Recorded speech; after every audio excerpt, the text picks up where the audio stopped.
ঢাকা ভার্সিটির 2026 সালের গণিতের যে অর্থাৎ যে গণিতগুলো ভর্তি পরীক্ষায় এসেছিল সেই গণিতগুলো আমরা সমাধান করেছি গতকাল। এই এই নয়টা পর্যন্ত করেছি, অর্থাৎ 9টা অঙ্গণিত গতকাল আমরা সমাধান করেছি। আজকে আমরা বাকি যে 6টি অঙ্ক আছে সেগুলো সমাধান করব। দেখো, তাহলে আমাদের সমাধান পর্ব হচ্ছে 10 থেকে। তো 10 নম্বর অঙ্কটা বলা হচ্ছে ইন্টিগ্রেশন, অর্থাৎ দেখো এটা ইন্টিগ্রেশন, এই দুটো ইন্টিগ্রেশন থেকে আমাদের বের করতে হবে এই মানটা কত। তো এখানে বলা হচ্ছে 0 থেকে 1 ফাংশন এক্স ডিএক্স সমান 2 হলে এবং 0 5 আপার লিমিট 5 ল লিমিট 0 ফাংশন এক্স ডিএক্স সমান 1 হলে বলা হচ্ছে লিমিট 1 থেকে 5 ফাংশন ডিএক্সের মান কত। তো এই বিষয়টা বুঝতে হলে আমাদেরকে একটু ছোট্ট একটা চিত্র আঁকাতে হবে। দেখো চিত্রটা আমরা এখন আঁকাচ্ছি।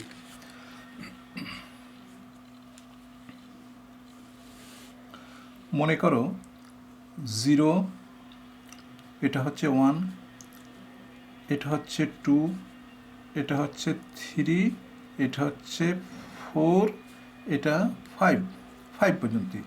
এখান থেকে এই জায়গাটুক ইন্টিগ্রেশন হচ্ছে, দেখো 0 থেকে 1 এর ইন্টিগ্রেশনের মান হচ্ছে 2।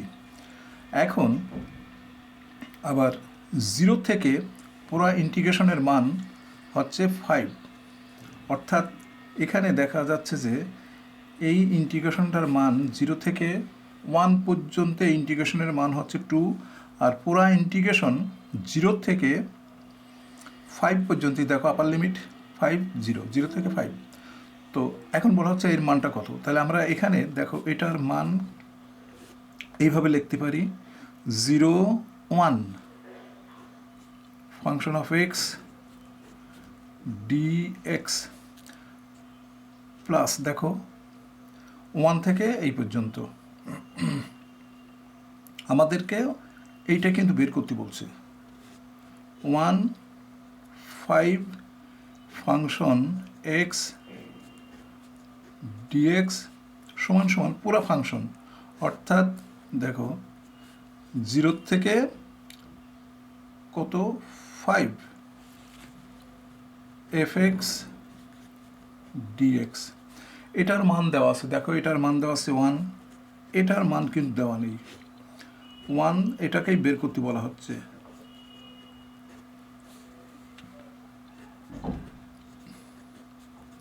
এটার মান দেওয়া আছে কত, এটার মান না, এটার মান আছে 2, এটার মান আছে 2, এটার মান হচ্ছে 1। দেখো এখানে দেওয়াই আছে সব।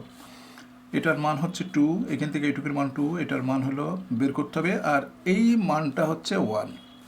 তো অতএব এখন কি পাচ্ছি, দেখো আমাদের এই মানটা পাচ্ছি 5 1 ফাংশন অফ এক্স ডিএক্স। এই 2 এদিক চলে আসলো, 1 থেকে 2 বাদ দিলাম, তাহলে আমরা পাচ্ছিল -1। তো অ্যান্সার হচ্ছে -1। দেখো এই যে সি হচ্ছে আমাদের নির্ণয় সলিউশন। এরপর আমরা চলে আসলাম আরেকটি অঙ্ক। দেখো 11 নম্বর অঙ্ক। এই অঙ্কটা সমাধান করতে হলে যেভাবে সমাধান করতে হবে, লিমিট এক্স টেন্ড 0, 8x কে ডিফারেন্সিয়েশন করতে হবে, উভয় পক্ষে ডিফারেন্সিয়েশন করো, তাহলে 8 পাওয়ার এক্স লন, এইগুলো ডিফারেন্সিয়েশনগুলো সবসময় লন হয়ে যায়, লন 8 মাইনাস 2x লন 2, আর নিচে এক্স 1।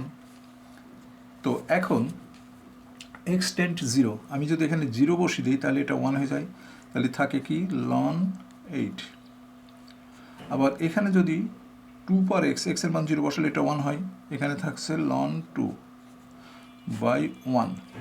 তো এটাকে লেখা যায় লন 8/2। 8/2 মানে কি 4। তো আমাদের অ্যান্সার হচ্ছে এই যে এটা।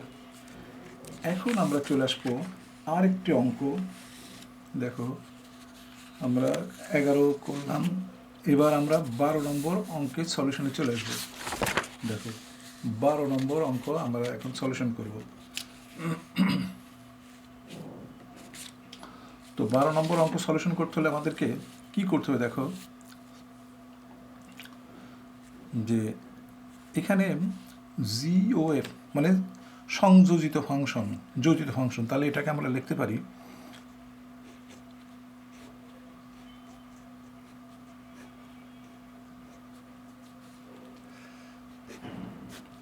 এখানে এক্সের পরিবর্তে আমাদের এটা বসাতে হবে এক্স স্কোয়ার মাইনাস 1, এটা হলো, অর্থাৎ এটার মান হচ্ছে এটা। তো এখানে বলা হচ্ছে যে এর ডোমেন কত, ডোমেন মানে হচ্ছে এক্সের মান, ডোমেন মানে হচ্ছে এক্সের মান। তাহলে এর ডোমেনটা কখনোই, এর ভিতরের সংখ্যাটা কখনোই নেগেটিভ হতে পারবে না। তাহলে নেগেটিভ না হওয়ার জন্য তাহলে কী করতে হবে, এইটা 0 থেকে বড় অথবা 0 সমান। তাহলে আমরা লিখতে পারি এক্স স্কোয়ার মাইনাস 1 এই, বা এক্স স্কোয়ার সমান 1। অতএব এক্স সমান আমরা লিখতে পারি এরকম যে প্লাস মাইনাস 1, অর্থাৎ এক্সের মান 1-এর থেকে অবশ্যই বড় হবে। তো এখানে বলা হচ্ছে যে দেখো আর এর মানটা কি, আর এর মান হচ্ছে, এর ভিতর নেগেটিভ আছে, পজিটিভ সব সংখ্যা আছে, মানে যে কোনো বাস্তব সংখ্যায় হচ্ছে আর এর মান। তো আর এর মান 0 তো হওয়া সম্ভব নয়, মাইনাস হওয়া সম্ভব নয়, কিন্তু আর এর ভিতরে মাইনাস আছে, প্লাস আছে, সব কিছু আছে। সেই জন্য কিন্তু এখানে শর্তে বলা হচ্ছে যে যে এখানে এই শর্তে আমরা দেখতে পাচ্ছি যে এক্সের মান 0 হবে না, 0 থেকে কোনো বড় সংখ্যা হবে, অথবা 0 থেকে ছোট সংখ্যা মানে -1, -2, -3 এ ধরনের সংখ্যা হতে পারে, কিন্তু 0 হতে পারবে না। বা 0-র চেয়ে একটু বড়, যেমন -1/2, -1/3, এগুলো হবে না, এগুলো হতে পারবে না। সেই জন্য এর মান দেখো, এটা একটা মান, আর একটা মান এখানে দেখা যাচ্ছে যে এই মানটা হচ্ছে না, এটাও হচ্ছে না, কারণ শুধু এটা হলে তো হবে না, আরও কিছু মান আছে যেগুলো এর ভিতরে প্রবেশ করানো যায়। তো এটাও হবে না, আবার এটাও হতে পারে না। কারণ একটার মান কেন হতে পারে না, এটার মান এই কারণে হবে না, যেমন -1/2 এটা একটা এর থেকে বড় সংখ্যা, -1/2 এর থেকে বড় সংখ্যা, কিন্তু -1/2 গ্রহণযোগ্য না, কারণ এখানে আমি যখন -1/2 বসিয়ে দেবো, এখানে -1/2 বসে দেবো, কিন্তু এটা নেগেটিভ সংখ্যা চলে আসবে। সেই জন্য এটা সম্ভব না, এটাও সম্ভব না, আবার এটাও সম্ভব না, তাহলে সম্ভব হচ্ছে এইটাই। এখন আমরা তো সমাধানে এক্স গ্রেটার অর ইকুয়াল সমান 1 পালাম, এটা পেয়েছি, কারণ আমাদের শর্তে এটা পাচ্ছি।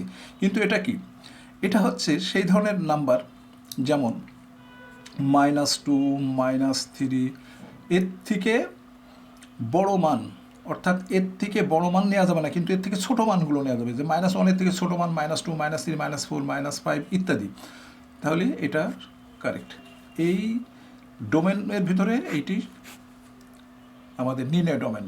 তো বুঝতে পারছো। এরপর আমরা চলে আসলাম এই অঙ্কটা, দেখো বলছে এক্সের কোন মানের জন্য, হ্যাঁ, ফাংশন অফ এক্স সমান সাইন কিউ কস এক্স এর মান ক্ষুদ্রতম হইবে। তো ক্ষুদ্রতম বলতে আমরা যেটা বুঝি, দেখো এখন আমাদেরকে এরকম একটা নাম্বার দেওয়া হলো -3, 2, 5, হ্যাঁ, -4, এর ভিতর সবচেয়ে ক্ষুদ্রতম নাম্বার হচ্ছে -4।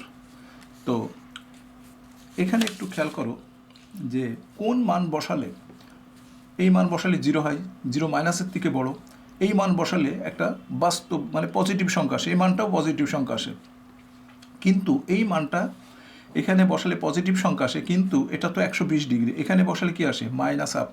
তো -1/2 এই কারণেই আসছে, আর যার কারণেই সবচেয়ে ক্ষুদ্রতম মান বসানো পাওয়া যাবে এইটা দিয়ে, যেহেতু কসের 120 ডিগ্রি মান -1/2, সেই জন্য এইটাই হচ্ছে সলিউশন। এরপর আমরা চলে আসলাম আরেকটি অঙ্ক, দেখো বলছে যদি 5 জন বালক এবং 4 জন বালিকা কোনো দৌড় প্রতিযোগিতায় অংশগ্রহণ করে, তাহলে একজন বালকের প্রথম ও একজন বালিকার দ্বিতীয় হওয়ার সম্ভাবনা কত? তো বিষয়টা হচ্ছে এরকম যে এখানে মোট ক্যান্ডিডেট সংখ্যা হলো 5 এবং 4, অর্থাৎ 9 জন। তো বালকটা সবসময় প্রথম হবে, সেই জন্যই আমাদের প্রথম হওয়ার সম্ভাবনা বালকের ক্ষেত্রে এইটা। দেখো বালকের জন্য আমরা পেলাম 5/9, তো যেহেতু একজন বালক প্রথম হয়ে গেছে, তাহলে বাকি 4 জন বালক এই 4 জনের সাথে অংশ নেবে। তো তখন আমাদের ছাত্র বা ছাত্রী সংখ্যা হচ্ছে 4 + 4। তো 4 + 4। তো এখন আমাদের এখানে বলা হচ্ছে যে একজন বালিকা দ্বিতীয় হওয়ার সম্ভাবনা কত? তার 8 জনের ভিতরে একজন দ্বিতীয় হতে হবে, তাহলে তারা হতে হবে অবশ্যই বালিকা। তাহলে বালিকার সংখ্যা হলো 4, আর টোটাল ছাত্র সংখ্যা হলো 8।